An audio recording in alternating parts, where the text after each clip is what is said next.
올해 초봄 경남 통영에서 초등학교 교사로 30여 년을 보내고 은퇴하신 서정희 어르신의 이야기로 시작하겠습니다. 서정희 어르신은 올해 67이십니다. 퇴직 후 손녀 둘을 돌보시며 아침마다 가까운 해안 산책로를 걷는 조용한 일상을 보내고 계셨습니다. 그런데 지난 겨울부터 묘한 변화가 찾아왔습니다. 아침에 이불에서 몸을 일으키실 때 눈앞이 잠깐 깜깜해지고 벽을 짚어야 균형을 잡을 수 있었습니다. 거실에서 무언가를 하려고 일어나신 순간 방금 왜 일어났는지를 잊어버리기도 하셨습니다. 며느리가 걱정하며 병원에 가시자고 했지만 어르신은 괜찮다, 나이 들면 원래 그렇다 하고 웃으며 넘기셨습니다. 여러분, 이런 경험 혹시 해보신 적 있으신가요? 일어설 때 핑 도는 어지럼증, 방금 하려던 말이 입 앞에서 사라져버리는 느낌, 머릿속에 엷은 안개가 낀 것처럼 집중이 되지 않는 순간들. 우리 어르신들 가운데 많은 분들이 잠이 모자라서, 피곤해서, 혹은 그저 세월 탓이려니 하고 가볍게 넘기십니다. 하지만 대한신경과학회 자료에 따르면 이러한 증상이 반복되는 경우 10명 가운데 7명은 뇌로 흐르는 피가 부족한 상태, 이른바 뇌연류 부족의 초기 신호일 수 있습니다. 오늘 우리는 조금 특별한 방법으로 이 이야기를 풀어보려고 합니다. 우리가 아침에 먹은 밥 한 숟갈이 소화되고 영양소가 피로 들어간 뒤 그 피가 심장을 떠나 목을 지나 머릿속 구석구석까지 도달하는 여정을 함께 따라가 보겠습니다. 마치 우리 몸 안을 여행하듯이요. 그 여정의 각 정거장에서 어떤 음식이, 어떤 습관이 피의 흐름을 돕거나 혹은 방해하는지를 하나하나 살펴보겠습니다. 이 여행이 끝나실 때쯤이면 내 식탁 위의 음식과 잠자리 습관이 뇌 건강에 얼마나 직접적인 영향을 미치는지 확실하게 느끼실 수 있을 겁니다. 자, 그러면 첫 번째, 정거장으로 가겠습니다. 우리 몸의 펌프, 심장입니다. 우리 심장은 하루에 약 10만 번을 뛰면서 온몸 구석구석에 피를 보내줍니다. 그런데 피가 우리 심장을 떠나 뇌까지 도달하려면 반드시 혈관이라는 길을 지나야 합니다. 이 길이 깨끗하고 넓고 탄력 있어야 피는 빠르고 원활하게 흐를 수 있습니다. 잠깐 상상해 보세요. 우리 집 오래된 수도관에 녹이 슬고 때가 끼면 어떻게 되나요? 물줄기가 약해지고 결국 막히게 되지 않습니까? 우리 혈관도 마찬가지입니다. 나쁜 콜레스테롤이 우리 혈관 벽에 달라붙고 혈전, 다시 말해 작은 피떡이 생기면 피의 흐름이 방해를 받습니다. 이 첫 번째 정거장에서 우리에게 큰 도움을 주는 식재료가 있습니다. 바로 양파입니다. 양파를 겉껍질만 벗기면 투명하게 빛나는 속살이 나옵니다. 사실 양파가 혈관 건강에 좋다는 이야기는 많이 들어보셨을 겁니다. 하지만 구체적으로 어떤 원리인지 아시는 분은 의외로 드물어요. 양파에는 황화합물과 플라보노이드라는 성분이 풍부합니다. 이 성분들은 혈소판이 서로 엉겨붙어 피떡이 되는 것을 억제합니다. 쉽게 말해 피가 적당히 묽고 매끄러운 상태를 유지하도록 도와주는 것입니다. 또한 양파는 나쁜 콜레스테롤 수치를 낮추는 데도 기여합니다. 혈관벽에 찌꺼기가 쌓이는 것을 줄여 길을 깨끗하게 유지해주는 셈이지요. 그런데 이 정거장에서 하나 더 소개해드리고 싶은 음식이 있습니다. 우리 밥상에서는 아직 익숙하지 않지만 최근 뇌 건강 연구에서 아주 주목받고 있는 식재료입니다. 바로 비트입니다. 비트는 진한 자주색 뿌리채소인데요. 이것이 왜 중요하냐면 비트에는 질산염이라는 성분이 아주 풍부하기 때문입니다. 질산염이라는 말이 좀 어렵게 느껴지실 수 있는데요. 쉽게 설명드리겠습니다. 우리가 비트를 먹으면 입안의 세균이 이 질산염을 산화질소라는 물질로 바꿔줍니다. 산화질소는 혈관을 부드럽게 넓혀주는 일을 합니다. 좁았던 수도관이 넓어지면 물이 잘 흐르듯이 혈관이 넓어지면 피가 더 잘 흐릅니다. 여러 연구에 따르면 비트를 꾸준히 섭취하면 수축기 혈압이 4에서 10 정도 낮아질 수 있고 특히 전두엽 부위의 뇌혈류가 몇 시간 안에 증가하는 것이 관찰되었습니다. 비트는 삶아서 반찬으로 드셔도 좋고 갈아서 즙으로 마셔도 좋습니다. 다만 너무 많이 드실 필요는 없고 일주일에 2-3번 정도 적당히 드시면 충분합니다. 양파가 혈관을 청소해주는 역할이라면 비트는 혈관을 넓혀주는 역할이라고 이해하시면 됩니다. 이 두 가지가 함께 작동하면 심장에서 뇌까지 이어지는 길이 한결 깨끗하고 넓어지게 됩니다. 자, 이제 두 번째 정거장으로 이동하겠습니다. 길은 확보되었으니 이번에는 그 길 위를 달리는 피 자체를 살펴보겠습니다. 아무리 도로가 좋아도 차에 연료가 부족하면 목적지에 도달할 수 없지요. 피도 마찬가지입니다. 우리의 피가 뇌까지 안전하게 도착하려면 산소와 영양소를 충분히 싣고 있어야 합니다. 여기서 달걀이 등장합니다. 달걀은 우리 가정의 냉장고에 있는 아주 친숙한 식재료이지요. 하지만 이 작은 달걀 안에 뇌 건강을 위한 보물이 가득 담겨 있다는 사실을 아시는 분은 많지 않습니다. 우리가 즐겨 먹는 달걀 노른자에는 콜린이라는 영양소가 풍부합니다. 콜린은 좀 생소하실 수 있는데요. 우리 뇌가 기억을 저장하고 생각을 정리하는 데 꼭 필요한 재료입니다. 콜린이 충분하면 뇌 안의 신호가 빠르고 정확하게 전달됩니다. 마치 전화선이 깨끗하면 통화가 잘 되는 것과 같은 이치입니다. 콜린이 부족하면 머릿속이 탁해지고 방금 한 말이 기억나지 않는 증상이 나타나기 쉽습니다. 대한영양학회 자료에 따르면 우리나라 60대 이상 인구의 약 68%가 콜린 섭취가 부족한 것으로 나타났습니다. 달걀에는 그 외에도 철분, 아연, 마그네슘 같은 미네랄이 들어 있습니다. 특히 철분은 피를 만드는 데 핵심 역할을 합니다. 철분이 부족하면 적혈구가 제대로 만들어지지 않고 산소를 운반하는 능력이 떨어집니다. 그러면 뇌는 산소가 부족한 상태에 놓이게 되고 어지러움과 피로감이 찾아옵니다. 조리 방법이 중요합니다. 기름에 튀기시면 좋은 영양소가 줄어들 수 있으니 삶거나 찌거나 국에 풀어 드시는 것을 권합니다. 일주일에 5-6개 정도면 적당합니다. 고지혈증이 있으신 분은 주치의와 상의하여 양을 조절하시면 됩니다. 달걀과 함께 이 정거장에서 빼놓을 수 없는 나물이 있습니다. 바로 비름나물입니다. 일부 아시아 지역에서는 장수나물이라는 별명으로 불리기도 하지요. 비름나물에는 칼륨이 아주 풍부합니다. 칼륨은 우리 몸에 남아도는 나트륨을 밖으로 내보내 혈압을 안정시키는 역할을 합니다. 혈압이 안정되면 뇌로 가는 혈류 역시 일정하고 고르게 유지됩니다. 또한 비름나물에는 엽산이 들어있어 신경세포의 재생과 기억력 개선을 돕습니다. 살짝만 데쳐서 된장이나 간장, 참기름으로 무치면 맛있는 반찬이 됩니다. 주의하실 점은 너무 오래 데치지 마시라는 것입니다. 비름나물 속 비타민은 열에 약하기 때문에 살짝만 익히셔야 영양소를 지킬 수 있습니다. 자, 이제 3번째 정거장으로 넘어가겠습니다. 피는 심장을 떠나 목을 거쳐 뇌로 올라갑니다. 이 목 부위가 사실 아주 중요한 병목 구간입니다. 목 안에는 경동맥이라는 굵은 혈관이 있는데 이 혈관이 뇌에 피를 보내는 주된 통로 역할을 합니다. 그런데 놀라운 사실이 있습니다. 우리가 매일 밤 잠을 잘 때 이 통로의 흐름에 직접적인 영향을 미치는 것이 바로 베개의 높이입니다. 이건 정말 많은 분들이 모르고 계시는 사실인데요. 2024년 유럽 뇌졸중 학회지에 발표된 연구를 소개해 드리겠습니다. 일본 국립심장뇌센터 연구진이 100여 명의 베개 사용 습관을 분석한 결과 12cm 이상 높은 베개를 사용하는 사람들은 자는 동안 목이 비정상적으로 꺾이면서 척추동맥에 과도한 압박이 가해질 수 있다는 것이 밝혀졌습니다. 연구진은 이것을 쇼군 베개 증후군이라는 이름까지 붙였습니다. 에도시대 일본의 쇼군들이 머리 모양을 유지하기 위해 높이 12에서 16cm의 딱딱한 나무 베개를 사용했는데 이것이 뇌혈류를 방해했을 수 있다는 역사적 사례에서 따온 이름입니다. 어르신 여러분, 혹시 지금 집에서 쓰시는 베개가 꽤 높지는 않으신가요? 잠깐 되돌아보세요.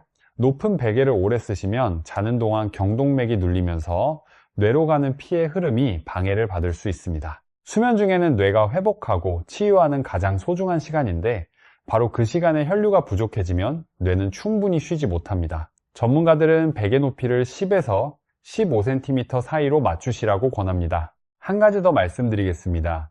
잠잘 때 자세도 중요합니다. 옆으로 누워서 주무시는 것이 뇌 건강에 가장 좋다는 연구 결과가 있습니다. 뇌과학 분야에서 발표된 자료에 따르면 옆으로 자는 자세가 뇌 속 노폐물 제거 효율을 약 60% 이상 높여줄 수 있다고 합니다. 반면 엎드려 자는 자세는 뇌압을 높일 수 있어 가급적 피하시는 것이 좋습니다. 무릎 사이에 작은 베개나 수건을 끼우시면 옆으로 자는 자세가 한결 편안해집니다. 이렇게 보면 베개 하나, 자세 하나가 밤새 뇌에 피가 얼마나 잘 도달하느냐를 결정짓는 셈입니다. 돈 한 푼 안 드는 방법이니 오늘 밤부터 확인해 보시면 좋겠습니다. 자, 세 번째 정거장을 지나 이제 네 번째 정거장에 도착했습니다. 드디어 뇌 안입니다. 피가 뇌 안에 가느다란 혈관을 통해 구석구석 흘러가야 하는 곳입니다. 여기서 중요한 것은 뇌혈관의 탄력성입니다. 뇌 속의 혈관은 몸의 다른 부위보다 훨씬 가늘고 섬세합니다. 이 가는 혈관이 딱딱하게 굳어버리면 피는 원활하게 흐르지 못합니다. 이 정거장에서 우리에게 든든한 도움을 주는 음식이 두 가지 있습니다. 먼저 콩입니다. 두부, 두유, 된장 같은 콩 음식은 우리 한식의 기본이죠. 콩에는 이소플라본이라는 항산화 성분이 들어 있습니다. 이 성분은 혈관 벽이 노화로 인해 손상되는 것을 막고 탄력을 유지하도록 돕습니다. 또한 콩에는 레스틴이라는 영양소가 풍부한데 이것은 정신을 맑게 하고 기억력과 집중력을 돕는 역할을 합니다. 자주 깜빡하거나 머릿속이 흐릿한 어르신들께 콩 음식은 정말 주목할 만합니다.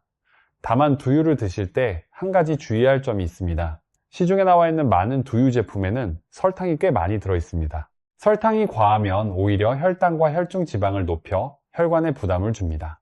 되도록 무가당 두유를 선택하시길 권합니다. 다음은 등푸른 생선과 호두입니다. 고등어, 꽁치, 참치 같은 등푸른 생선에는 오메가3 지방산이 풍부합니다. 우리 뇌의 상당 부분은 지방으로 이루어져 있는데 그 중에서도 DHA라는 오메가3 성분이 뇌 구조를 만드는 핵심 벽돌입니다. DHA가 부족하면 신경세포의 활동이 둔해지고 반응이 느려지며 기억력이 떨어집니다. 반대로 DHA가 충분하면 뇌는 훨씬 부드럽고 정확하게 작동합니다. 연세대 의료원에서 60대 이상 670여 명을 대상으로 진행한 추적 조사에서 등푸른 생선을 일주일에 2번 이상 드신 그룹은 그렇지 않은 그룹보다 인지기능 저하 속도가 29% 느린 것으로 나타났습니다. 생선 비린맛이 부담스러운 분은 호두가 아주 좋은 대안입니다. 호두에는 식물성 오메가3가 풍부하고 비타민 E와 항산화 물질이 들어있어 뇌세포가 산화 스트레스로 손상되는 것을 막아줍니다. 하루에 서너 알 정도면 충분합니다. 소금이나 설탕으로 가공하지 않은 순수한 호두를 드시는 것이 가장 좋습니다. 자, 여기까지가 뇌 혈관을 직접 보호하는 음식 이야기입니다. 그런데 뇌에는 혈관만 있는 것이 아닙니다. 혈관을 통해 도착한 피에서 영양소를 받아들여 실제로 일을 하는 주인공은 바로 신경세포입니다. 다섯 번째 정거장은 이 신경세포에 직접 영양을 공급하는 이야기입니다. 여기서 제가 원본에는 없었지만 꼭 소개해드리고 싶은 두 가지 식재료가 있습니다. 첫째는 녹차입니다. 녹차에는 L테아닌이라는 아미노산이 들어있습니다. 이 성분은 뇌를 차분하게 가라앉히면서도 집중력은 높여주는 아주 독특한 역할을 합니다. 2022년에 발표된 대규모 코호트 연구에 따르면 녹차를 꾸준히 마신 그룹은 우울 증상이 줄어들고 인지기능 저하가 억제되는 경향을 보였습니다. 하루에 한두 잔이면 충분합니다. 다만 녹차에는 카페인이 들어있으므로 저녁보다는 아침이나 이른 오후에 드시는 것이 좋겠습니다. 둘째는 강황입니다. 카레에 노란색을 내는 바로 그 양념이지요. 강황에 들어있는 커큐민이라는 성분은 뇌 속 염증을 줄이는 효과가 있습니다. 더 주목할 만한 점은 커큐민이 알츠하이머의 원인으로 알려진 아밀로이드 플라크, 쉽게 말해 뇌에 쌓이는 찌꺼기 덩어리의 생성을 억제할 수 있다는 연구 결과가 있다는 것입니다. 강황을 음식에 조금씩 넣어 드시면 되는데 흡수율이 낮은 편이므로 후추나 기름과 함께 조리하시면 체내 흡수가 훨씬 잘 됩니다. 어르신 여러분, 여기까지 우리는 심장에서 출발한 피가 혈관을 타고 목을 지나 뇌 안에 가는 혈관을 거쳐 신경세포에 영양을 전달하는 여정을 함께 따라왔습니다. 잠시 정리하겠습니다. 첫 번째 정거장에서 양파와 비트가 혈관을 깨끗하고 넓게 유지하도록 돕는다는 것을 알았습니다. 두 번째 정거장에서 달걀과 비름나물이 피의 질을 높여 뇌에 충분한 산소와 영양분을 실어보낸다는 것을 확인했습니다. 세 번째 정거장에서는 베개 높이와 수면 자세가 목을 통한 혈류에 생각보다 큰 영향을 미친다는 새로운 사실도 알았습니다. 네 번째, 정거장에서 콩, 등푸른 생선, 호두가 뇌의 혈관 자체를 보호한다는 것을. 다섯 번째, 정거장에서 녹차와 강황이 신경세포를 직접 돕는다는 것을 배웠습니다. 여러분, 이제 아주 중요한 6번째 정거장으로 가겠습니다. 이 정거장은 밤에만 문을 여는 특별한 곳입니다. 바로 뇌 야간 청소 시스템입니다. 여러분 혹시 이런 경험 있으신가요? 우리가 밤에 잠을 푹 못 자고 나면 다음날 머리가 유독 무겁고 생각이 또렷하지 않은 느낌이요. 그냥 피곤해서 그렇다고 생각하시기 쉬운데 사실은 뇌 안에서 아주 중요한 작업이 제대로 이루어지지 못했기 때문일 수 있습니다. 이것을 설명하기 위해 최근 뇌과학에서 가장 주목받는 발견 하나를 소개해 드리겠습니다. 바로 글림프 시스템이라는 것입니다. 이름이 좀 어렵지요? 쉽게 말씀드리겠습니다. 우리 몸에는 림프라는 노폐물 배출 시스템이 있습니다. 그런데 우리 뇌에도 비슷한 청소 시스템이 있다는 것이 2012년에 처음 발견되었고 2024년에는 사람에게서도 직접 확인이 되었습니다. 이 시스템은 뇌 혈관 주위에 작은 통로를 만들어서 그 통로로 뇌척수액을 흘려보내며 낮 동안 뇌에 쌓인 노폐물과 독소를 씻어냅니다. 마치 식기세척기처럼 뇌를 깨끗이 헹궈주는 것이죠. 그런데 이 청소 시스템에 아주 놀라운 특징이 있습니다. 이 시스템은 우리가 깨어있는 낮 동안에는 거의 작동하지 않고 주로 깊은 잠을 잘 때 활발하게 돌아갑니다. 2018년 미국 국립보건원 연구에서는 단 하룻밤 잠을 제대로 못 자도 뇌에 아밀로이드 베타라는 독성 단백질이 눈에 띄게 쌓이는 것이 확인되었습니다. 이 아밀로이드 베타가 계속 쌓이면 어떻게 될까요? 바로 치매와 연결됩니다. 그러니까 잠을 잘 자는 것은 단순히 피로를 푸는 것이 아닙니다. 우리 뇌가 밤새 청소를 마치고 다음날 깨끗한 상태로 일을 시작할 수 있도록 해주는 필수적인 과정인 것입니다. 공주에 사시는 윤기남 어르신이 생각납니다. 올해 72이신 윤기남 어르신은 시 웨버스 기사로 30여 년을 일하셨습니다. 퇴직 후에도 수면 습관이 불규칙해서 밤에 두세 번씩 깨시고 다시 잠들기 어려워하셨습니다. 아침에 일어나면 머리가 맑지 않고 손녀 이름이 갑자기 떠오르지 않는 일이 잦아지셨습니다. 이런 분들께 도움이 되는 식재료가 바로 쑥입니다. 쑥은 우리 한국인에게 아주 오래된 약재이지요. 쑥의 따뜻한 성질은 몸의 혈액순환을 돕고 무엇보다 신경을 진정시켜 수면의 질을 높여줍니다. 저녁에 쑥차 한 잔을 마시고 주무시면 잠이 한결 깊어질 수 있습니다. 쑥을 된장국에 넣어 끓여 드시는 것도 좋은 방법입니다. 다만 쑥은 열이 높은 체질이신 분에게는 맞지 않을 수 있으니 일주일에 두세 번 정도 적당히 드시는 것이 합리적입니다. 기저질환이 있거나 약을 드시는 분은 반드시 주치의와 상의해 주세요. 수면의 질을 높이는 데에는 앞서 말씀드린 베개 높이와 옆으로 자는 자세가 다시 한번 중요합니다. 그리고 하나 더, 자기 전에 물을 적당히 드시는 것도 도움이 됩니다. 뇌의 청소 시스템이 작동하려면 충분한 수분이 필요하기 때문입니다. 다만 너무 많이 드시면 밤에 화장실을 자주 가게 되어 오히려 수면을 방해하니 자기 1시간 전에 물 반컵 정도가 적당합니다. 자, 6번째 정거장까지 왔습니다. 그런데 아무리 좋은 음식을 챙기고 잠을 잘 자도 매일의 습관 속에 뇌 혈류를 조용히 방해하는 것들이 있다면 그 효과는 반감될 수밖에 없습니다. 이 이야기를 빼놓을 수 없습니다. 뇌로 가는 혈류를 방해하는 나쁜 습관들입니다.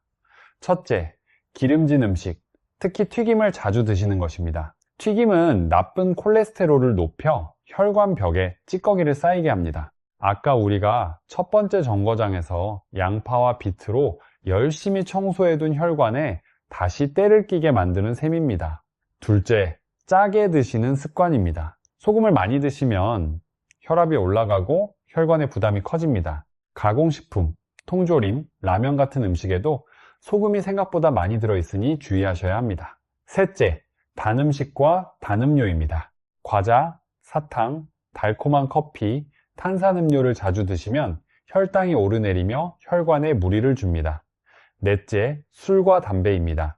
이 두 가지는 혈관을 수축시키고 혈류량을 줄이는 가장 강력한 방해물입니다. 그리고 여기서 하나 더, 많은 분들이 전혀 예상하지 못하시는 것이 있습니다. 바로 구강세정제, 가글입니다. 아까 비트의 질산염이 입안의 세균에 의해 산화질소로 전환된다고 말씀드렸지요. 그런데 가글을 너무 자주 사용하시면 이 유익한 세균까지 함께 죽여버려서 질산염이 산화질소로 바뀌는 과정이 차단됩니다. 그러면 채소를 열심히 드셔도 혈관을 넓혀주는 효과를 충분히 누리지 못하게 됩니다. 가글이 꼭 필요한 경우가 아니라면 지나치게 자주 사용하시는 것은 피하시는 편이 좋습니다. 순천에서 한식당을 운영하시는 한복자 어르신, 올해 64이신데요. 이분이 하신 말씀이 기억에 남습니다. 한복자 어르신은 식당 일로 하루 종일 서서 일하시면서도 정작 본인의 식사는 대충 때우시는 경우가 많았습니다. 저녁에는 너무 피곤해서 그냥 누우시는데 머리가 무겁고 아침에 개운하지 않다고 하셨습니다. 식당 운영하면서 맛을 보느라 짜게 드시는 것도 습관이 되셔서 혈압도 약간 높은 상태였습니다. 어르신이 식사 습관을 조금씩 바꾸기 시작하셨습니다. 국에 소금을 반만 넣고 양파를 전보다 자주 요리에 쓰시고 저녁에 쑥차를 한 잔 드신 뒤 베개를 낮게 바꿔 주무셨습니다. 서너 주 지나시니까 아침에 머리가 한결 가벼워졌다고 하시더군요. 여러분, 습관을 한꺼번에 다 바꾸실 필요는 없습니다. 오늘 저녁 반찬에 소금을 조금 줄이는 것부터, 내일은 산책 시간을 5분 늘리는 것부터, 그 다음에는 베개 높이를 확인하는 것부터 시작하시면 됩니다. 이 작은 변화들이 쌓이면 우리 뇌로 가는 피의 흐름은 분명히 달라집니다. 마지막으로 운동에 대해 간단히 말씀드리겠습니다. 아무리 좋은 음식을 드셔도 우리 몸을 움직이지 않으시면 피가 효율적으로 순환하기 어렵습니다. 우리 심장이 힘차게 뛰어야 피를 뇌까지 충분히 보낼 수 있습니다. 거창한 운동이 아니어도 됩니다. 하루에 30분 정도 걸으시는 것만으로도 심장 펌프질이 활발해지고 우리 혈관이 유연해집니다. 걷기가 어려우시면 집에서 의자에 앉아 다리를 올렸다 내리는 간단한 동작도 좋습니다. 여기에 깊은 호흡을 함께 해주시면 효과가 더 커집니다. 코로 우리 숨을 깊이 들이마시고 잠시 멈춘 뒤 입으로 천천히 내쉬세요. 이것만으로도 혈액 속 산소가 늘어나 뇌에 더 좋은 피가 공급됩니다. 아침에 일어나신 후와 저녁에 잠들기 전에 5분만 투자하셔도 충분합니다. 어르신 여러분, 처음에 말씀드린 통영의 서정희 어르신 기억하시지요? 서정희 어르신은 그 후 며느리의 권유로 식단과 수면 습관을 조금씩 바꾸기 시작하셨습니다. 아침 산책을 다시 나가시면서 비름나물 무침과 달걀찜을 자주 식탁에 올리시고 높았던 베개를 낮은 것으로 바꿔 옆으로 주무시기 시작하셨습니다. 석 달쯤 지나시니 일어설 때 핑 도는 일이 확연히 줄었고 손녀들과 놀아줄 때 기억력이 나아진 것을 체감하셨다고 합니다. 어르신은 이렇게 말씀하셨습니다. 별다른 것을 한 게 아닌데 밥상을 조금 바꾸고 잠자리를 고쳤을 뿐인데 머리가 이렇게 달라질 줄 몰랐다고요. 오늘 우리는 피 한 방울이 심장에서 뇌까지 도달하는 여정을 함께 따라왔습니다. 혈관을 깨끗이 하는 양파와 비트, 피의 질을 높이는 달걀과 비름나물, 밤사이 뇌를 지켜주는 수면 자세와 쑥, 뇌 혈관을 보호하는 콩과 등푸른 생선과 호두, 신경세포를 돕는 녹차와 강황, 그리고 밤마다 뇌를 깨끗이 씻어주는 글림프 시스템까지. 이 모든 것은 먼 곳에 있지 않습니다. 우리 부엌에 있고, 우리 침실에 있고, 우리 일상의 작은 선택 안에 있습니다. 뇌혈류 부족은 일찍 알아채고 바로잡기만 한다면 결코 두려운 것이 아닙니다. 비싼 약이나 복잡한 치료 없이도 매일의 식탁과 잠자리에서 시작할 수 있습니다. 가장 중요한 것은 많이 아는 것이 아니라 오래 실천하는 것입니다. 오늘 이야기가 도움이 되셨다면 소중한 가족에게도 한번 전해주세요. 우리 몸은 비싼 것을 원하지 않습니다. 바른 것을 꾸준히 주는 것만으로 충분합니다. 내일 아침 식탁 위에 달걀 하나, 양파 한 조각, 녹차 한 잔을 올려놓으시면서 오늘 우리가 함께 걸었던 이 여행길을 떠올려 주시면 좋겠습니다. 우리 모두의 뇌가 맑고 건강한 날들이 이어지기를 진심으로 바랍니다.